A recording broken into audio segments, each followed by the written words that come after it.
ಎಲ್ಲರಿಗೂ ನಮಸ್ಕಾರ.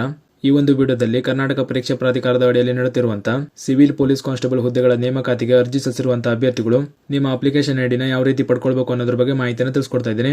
ಹಲವಾರು ಅಭ್ಯರ್ಥಿಗಳಿಗೆ ಅರ್ಜಿ ಸಲ್ಲಿಸಿದ ನಂತರ ನಿಮ್ಮ ಮೊಬೈಲ್ ನಂಬರ್ಗೆ ಅಥವಾ ಇಮೇಲ್ ಐಡಿಗೆ ಯಾವುದೇ ರೀತಿ ಅಪ್ಲಿಕೇಶನ್ ಐಡಿ ಬಂದಿರೋದಿಲ್ಲ. ಅಂತ ಅಭ್ಯರ್ಥಿಗಳು ನಿಮ್ಮ ಅಪ್ಲಿಕೇಶನ್ ಐಡಿನ ಯಾವ ರೀತಿ ಕೆ ವೆಬ್ಸೈಟ್ ಇಂದ ಪಡ್ಕೊಳ್ಬೇಕು ಅನ್ನೋದನ್ನ ನೋಡ್ಕೊಂತ ಹೋಗಿ.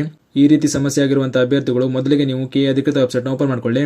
ಓಪನ್ ಆದ್ಮೇಲೆ ನೀವು ಸ್ಕ್ರೀನ್ ಮೇಲೆ ನೋಡ್ತಾ ಇರೋ ಹಾಗೆ ಈ ಒಂದು ನೇಮಕಾತಿಗೆ ಅರ್ಜಿ ಸಲ್ಲಿಸಲು ನೀಡಿರುವಂತಹ ಲಿಂಕ್ ಮೇಲೆ ಕ್ಲಿಕ್ ಮಾಡ್ಕೊಳ್ಳಿ.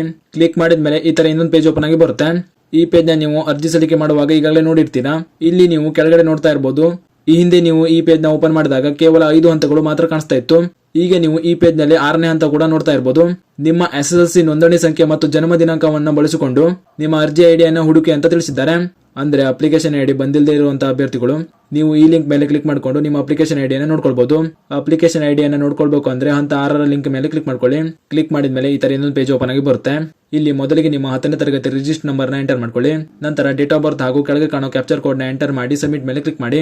ಸಬ್ಮಿಟ್ ಮೇಲೆ ಕ್ಲಿಕ್ ಮಾಡಿದ್ಮೇಲೆ ನಿಮಗೆ ಅಪ್ಲಿಕೇಶನ್ ಐಡಿ ಶೋ ಆಗುತ್ತೆ. ಈ ರೀತಿ ನೀವು ಈಸಿಯಾಗಿ ಅಪ್ಲಿಕೇಶನ್ ಐಡಿ ಬಂದಿಲ್ಲದೆ ಇರುವಂತಹ ಅಭ್ಯರ್ಥಿಗಳು ನಿಮ್ಮ ಅಪ್ಲಿಕೇಶನ್ ಐಡಿಯನ್ನು ನೋಡ್ಕೊಳ್ಬಹುದು. ಈ ಮಾಹಿತಿಯನ್ನ ಈ ರೀತಿ ಸಮಸ್ಯೆ ಆಗಿರುವಂತಹ ನಿಮ್ಮ ಸ್ನೇಹಿತರು ಶೇರ್ ಮಾಡಿ, ಅವರು ಕೂಡ ತಿಳಿಸಿ. ಇದಿಷ್ಟು ಈ ನೇಮಕಾತಿಯ ಅಪ್ಲಿಕೇಶನ್ಗೆ ಸಂಬಂಧಿಸಿದಂತಹ ಪ್ರಮುಖ ಮಾಹಿತಿಯಾಗಿತ್ತು. ಮತ್ತು ಈ ನೇಮಕಾತಿಗೆ ಸಂಬಂಧಿಸಿದಂತೆ ಇದೇ ರೀತಿ ಮುಂಬರುವಂತಹ ಮಾಹಿತಿಗಳಿಗಾಗಿ ನಮ್ಮ ಚಾನೆಲ್ ನ ಸಬ್ಸ್ಕ್ರೈಬ್ ಮಾಡಿ ಅಂತ ಹೇಳ್ತಾ ಈ ವಿಡಿಯೋನ ಇಲ್ಲಿಗೆ ಮುಗಿಸ್ತಾ ಇದ್ದೀನಿ. ಧನ್ಯವಾದಗಳು.